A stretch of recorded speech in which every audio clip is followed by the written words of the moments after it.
Hello and a very warm welcome to Saturday Confessions with me, Leangari, on TV47. Indeed, it's a wonderful Saturday and I'm happy to be having you join us again for this amazing show that gets to highlight stories that have not been told before and not been heard. And if they've been heard, we will tell them differently.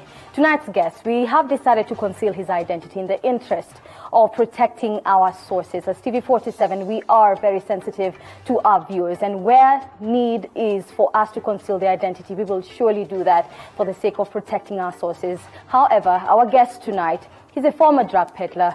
He is also a university graduate with a bachelor's degree and a second-class honors. However, how this gentleman ended up in peddling weed and cocaine, that's a story we want to get tonight. And his story is very intriguing.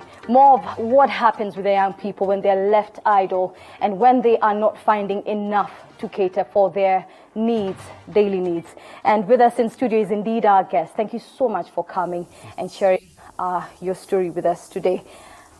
Let's begin. And of course, I must tell our viewer, we will not be telling you his name in the interest of also concealing his identity, but I'm sure he will be able to tell us the true story of what he has come to share with us and has decided to come into to TV47 to tell us a little bit more about the world of drug peddling and cocaine peddling, of course, in this regard.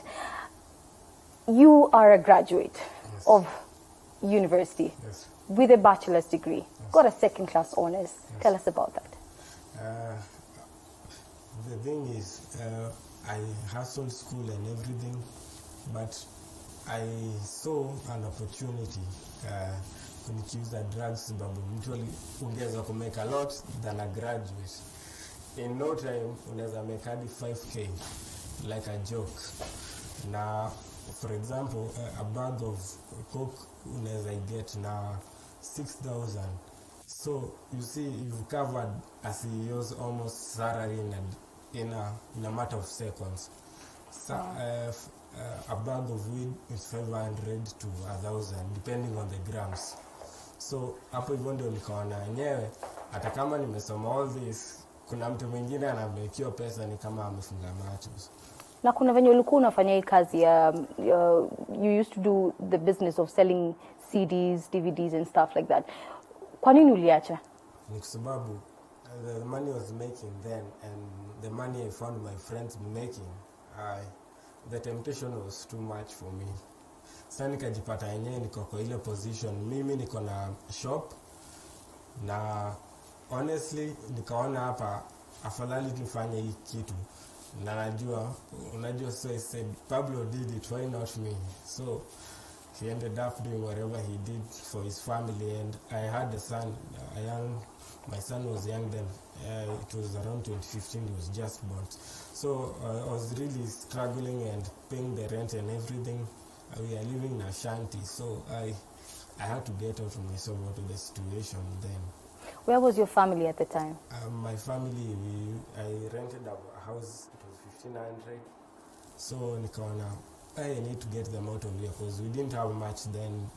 We only had a mattress, kajiko. Most times, okay, the struggle was really much and the baby needed a lot of, alikuwa mgonjwa because alikuwa na shida breathing most. But your immediate family, that is your mother, father, yes, and your siblings, of which you are from a family of 3 children. Yes. You're the third born, or Yes. are you the first born? No, I'm the last born. You're the last born. Yes. So where was your family at the time when you were clearing university and considering now going into drug peddling? Okay, my mom was here. So my dad was away and my brother and sister, they were away, out of the country. Lakini sasa mimi singewaambia mashida zangu kwa sababu mimi nilikuwa nishasoma and wamenifanyia kila kitu kwa life. So me I thought mwanaume ni kukaza kamba, unaona. Na hiyo ndio nikasema I'll do it on my own. I don't need to keep on disturbing. You know, I had done it in college, kuchafua. And here there was a chick na kona mtoto wangu. Do I have to keep on calling? Do I have to keep on disturbing? So I had to make a choice.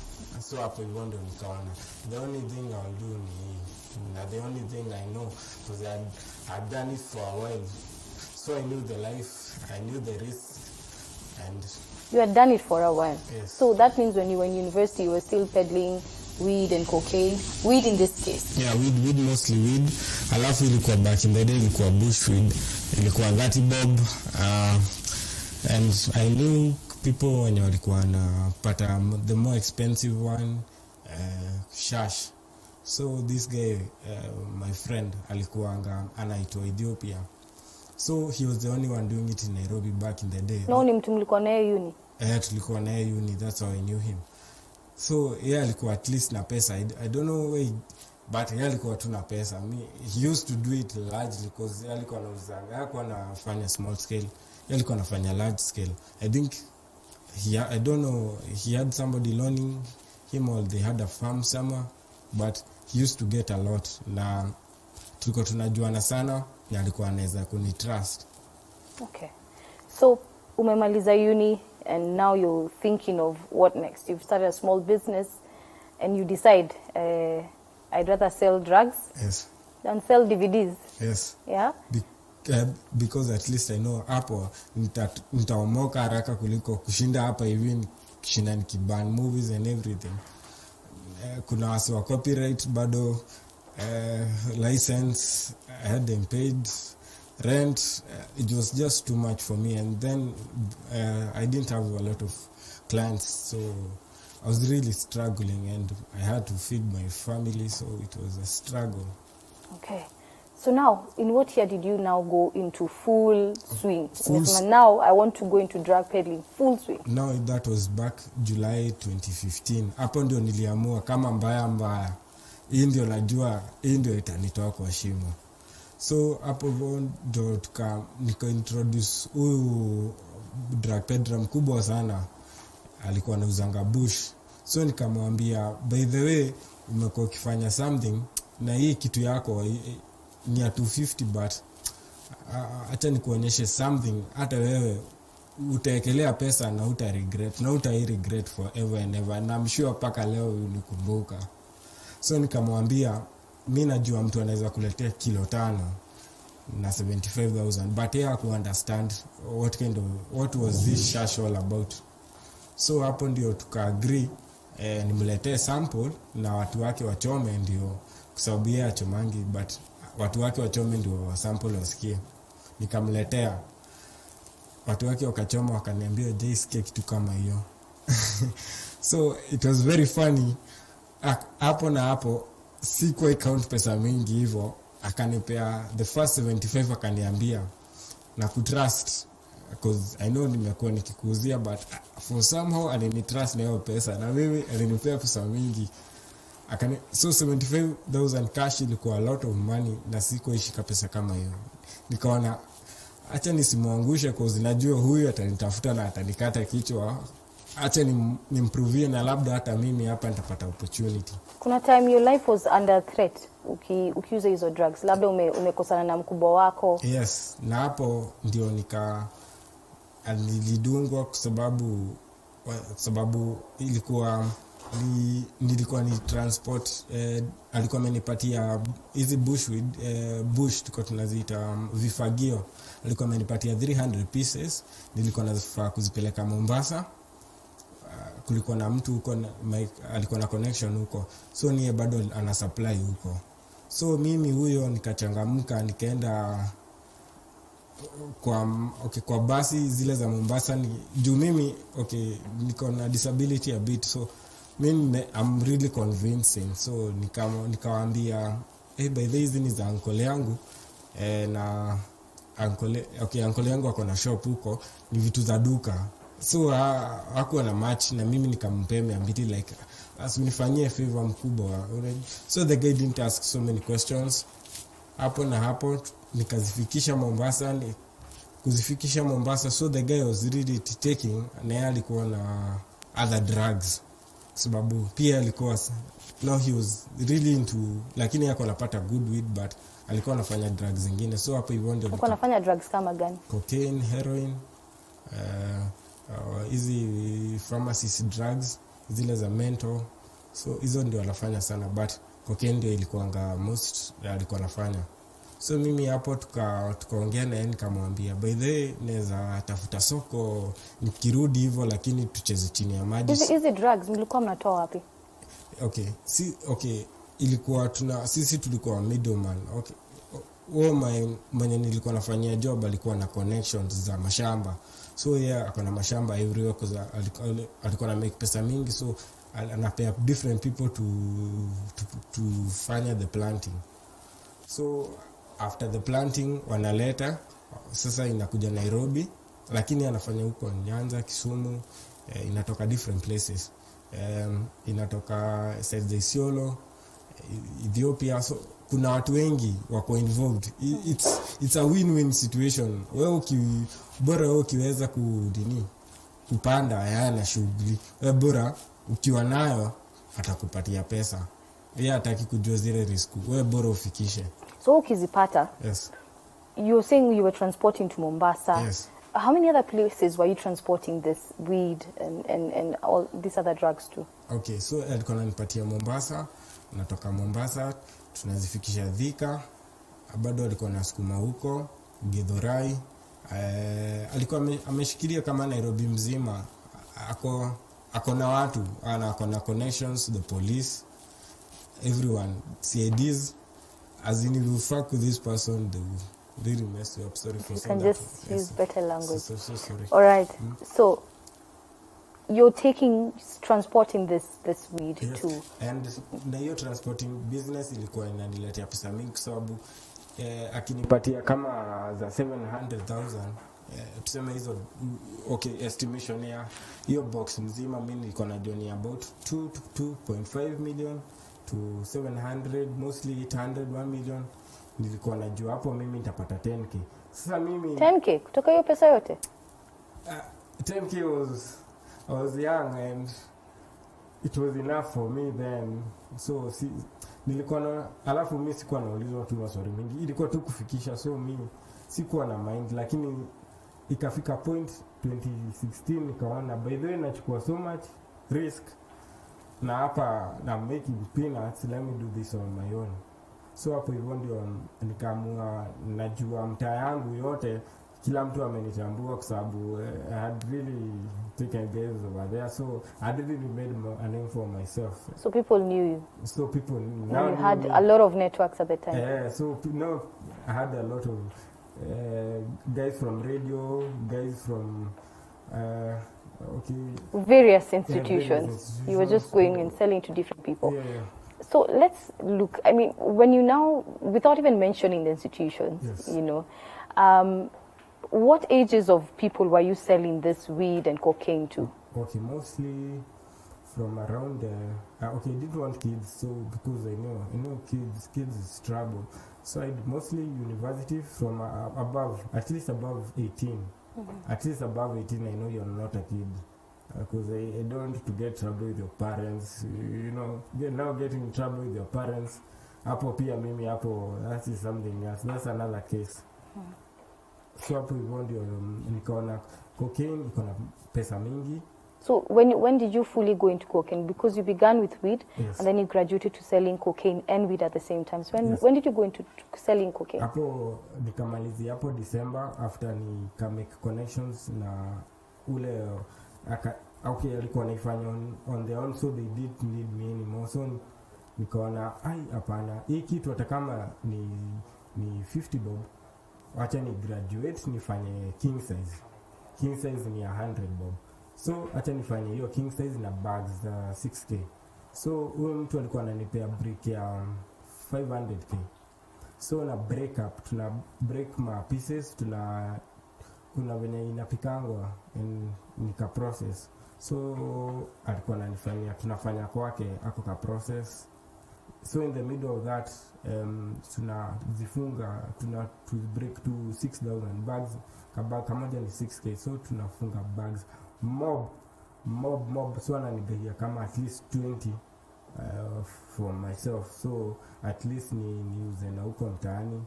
So mimi sikuwa ienda na mguu, so nilikuwa najua that's too much risk, so nilikuwa na deriva na bikes kwa maesto, kwa mapang, kwa sababu hiyo tu inataka msi amefika bei.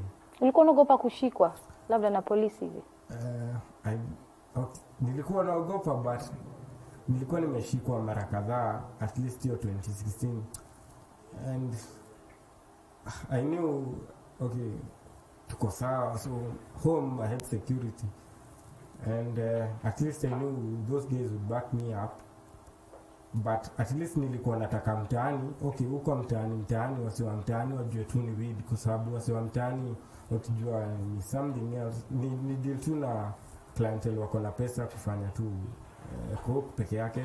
Hizi zingine nafanya tu na wasi wako na regulars. At least ninajua huko job, but ninajua wewe unafanyanga nini pia, ndio ninajua what I would do with you.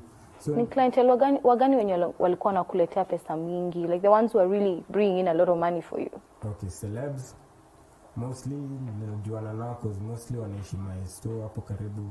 Okay, Kiambu Road, mostly 5 Star, Edenville, okay, come to Runda, hizo area. So I had a lot of connections, cause they knew I was that guy who would get you wherever you wanted, and nilikuwa naenda mabash mob, and people knew I was that guy, so ilikuwa tu tunakuorganize tu tunakuhook up.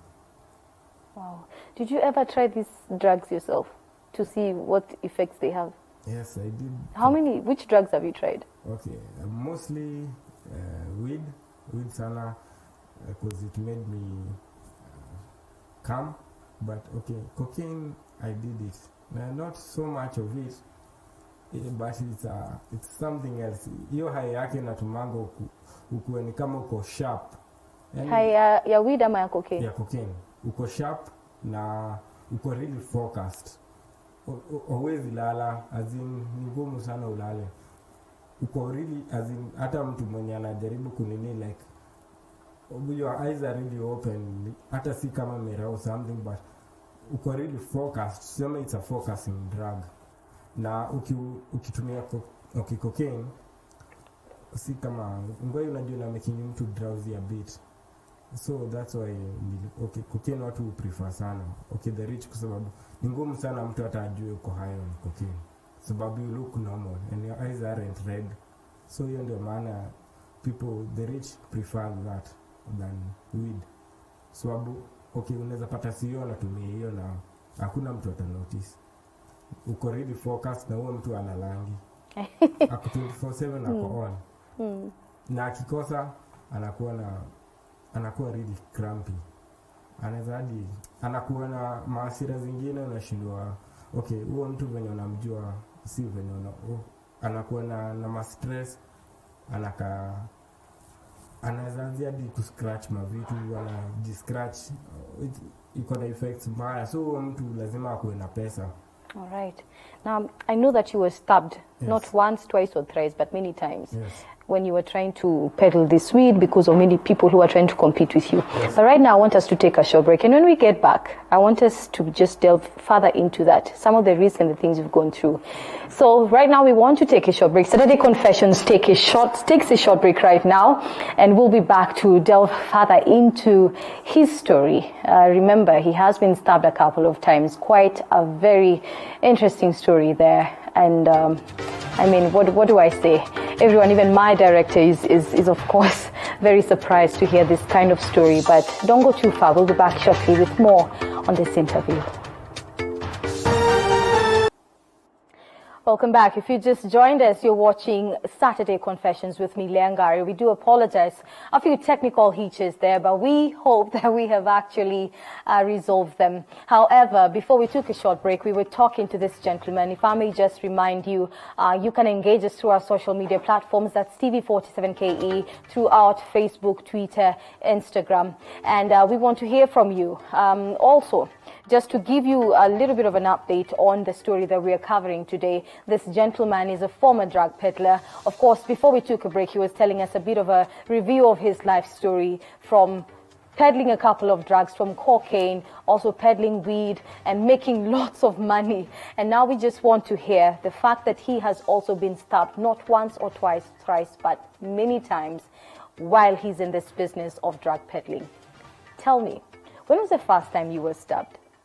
This was back 2017, but I didn't talk about it. So I was trying to hide from my parents what was going on with my life.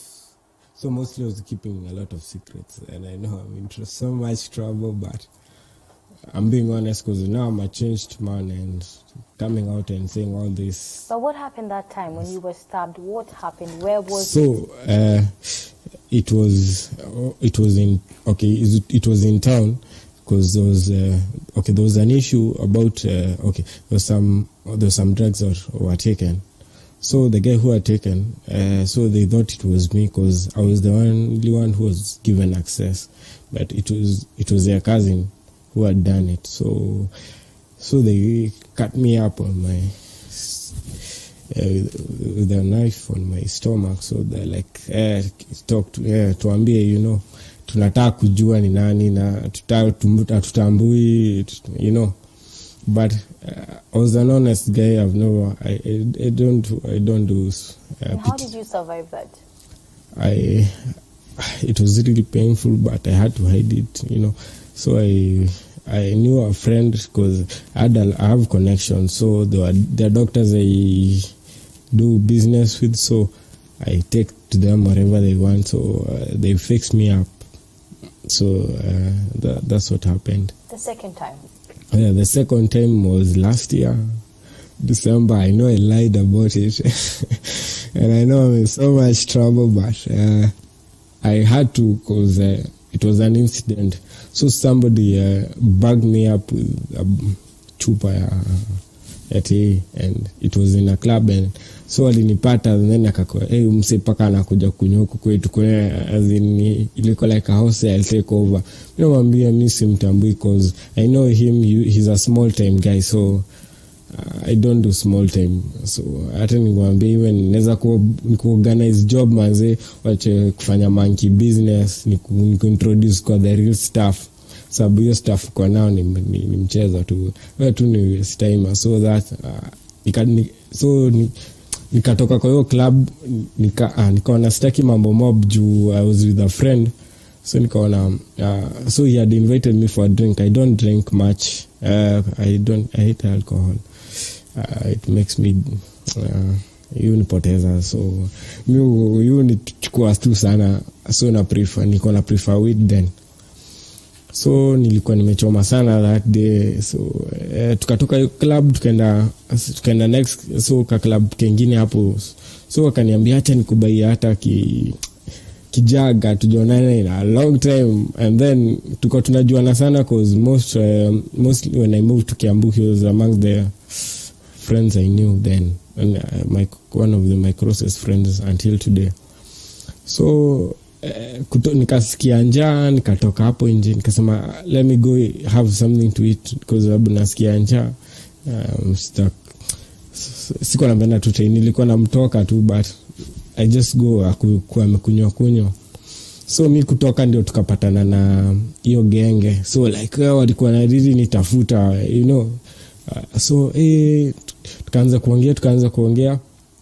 So mtu mwingine akakuja akaanza sema, Brian, nini mnaulizana na mafala, hata wanauzanga manyaru. So manyaru ni kama leaves na hatu so akamuudhi. So katika hizo harakati akamgonga. So me trying to protect my friend, nikapata nimebashwa up my face really badly because I was bleeding profusely and blood ilikuwa na spill out so much that my clothes zilikuwa zimejaa tu damu kabisa. I almost died. I really almost died. I swear, I know I called my wife that day and nikamwambia, baby, maybe this is the last day. I'm so sorry. I know I made the wrong choice. Makes me cry when because my son all this, what is it worth it? And you know, like my parents were trying to tell me to stop all this life. Hii life imewapitishia mambo mingi sana. So this was a turning point for you. This Uliona is- yani hapa nisipoacha hii kazi hapa nitadai. Hapa nitadai. Kwa sababu sina, okay, ukiendelea, the more unaendelea kuwa big, the more you need protection. Kwa sababu you need people around you. So you never even had bodyguards or anything like that? No, I was okay. I had my guys. I had everyone knew me, and so the security was, everybody knew me. So nani, you know, I'd assumed. Okay, so it's an assumption, yes. So mtu ifika place alafu unaona mimi ni ule msee, so, and then they had given me a name of big drug lord. So without even telling us your name. Yes. But you are known to be a big drug lord. Yes. In fact, when we were talking before during the break, you were telling me that people knew you. Yes, yes. Ani watu walikuwa wamesha kutambua najua huyu ndio ule msee. Huyu ndio ule msee wakicheki tu, and I used to be that guy. Ukikama hauna form, it's no big, yani chukua, you know, tutapatana kesho. So I used to kopesha guys, yani, so as in there are those people who, hana pesa leo but kesho najua atakuwa sawa. So I used to give, mi simchoyo. Naweza sema my mom raised me up well, sikuwa mchoyo.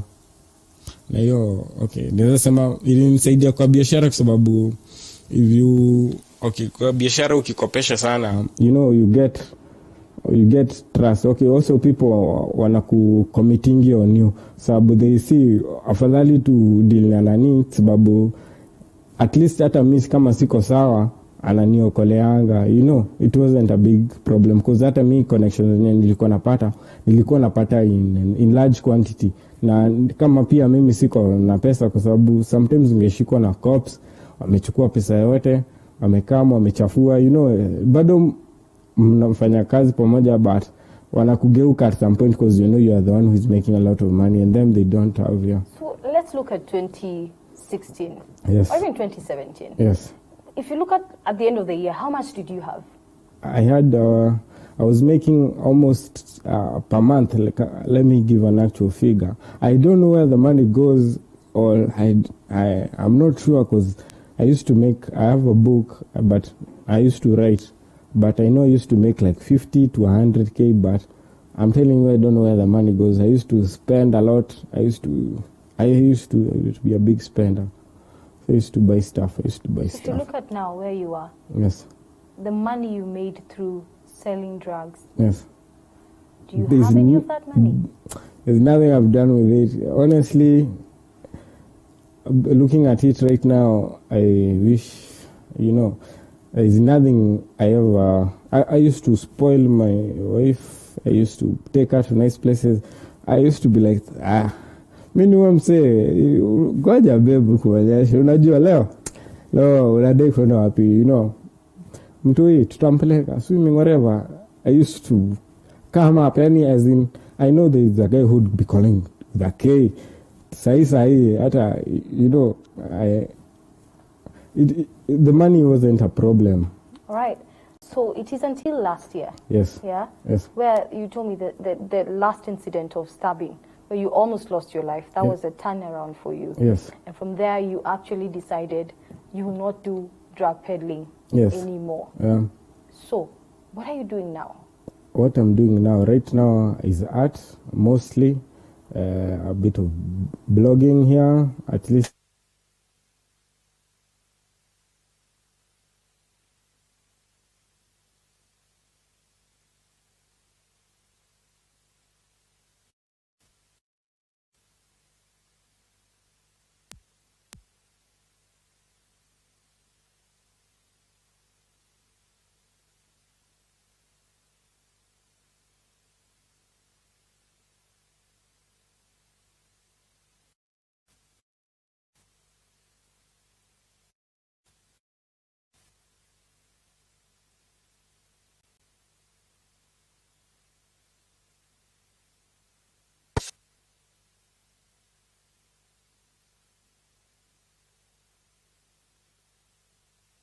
Your livelihood. Tell me a bit about the paintings. and perhaps, you say you make a bit of like 3,000, 5,000 shillings. Tell me a little bit more about how that is going for you. It's not bad, though I'm not making it every day that money, but at least a week I can get something. So at least I use the connections I had to try and look for for clients. At least add connections in malls, because they used to, when you need the bags, you need the papers to roll. So I used to go to Westlands, to big malls mostly, because you don't find such stuff just anywhere. So that's why I got, so Wahindi, so wako na hizo tuseme Westgate, Sarit, at least tuko kuna shops za painting. So I've been trying to push those guys to market for me. So that's where I am until now. All right. And looking at that young person who is probably into drug peddling like what you were doing before, or even abusing the drugs, what would you tell them? It's not worth it. I know it may seem it's the best life ever. When you don't care. Most people don't care, really. Most people don't care, but the law catches up with gavana mrefu. Hiyo ni kitu nimejua na nimewitness, na mimi naweza kuambia watakujua, no matter how you think you're smart, they're always smarter than you, because there are many and you are alone, and that's it. They are a gang and you are not. Yes. Thank you so much for sharing your story, and we do hope that you will continue to inspire the people and remain on this track. Yes. Move away from drug peddling and remain on what you're doing. That is it. That's why I came here, because I needed to change somebody else's life, because it's not worth it. It's never worth it. Haikuwa worth it. It cost your parents. It cost mostly the people around you, the people who, okay, can I say this? Your friends will never help you.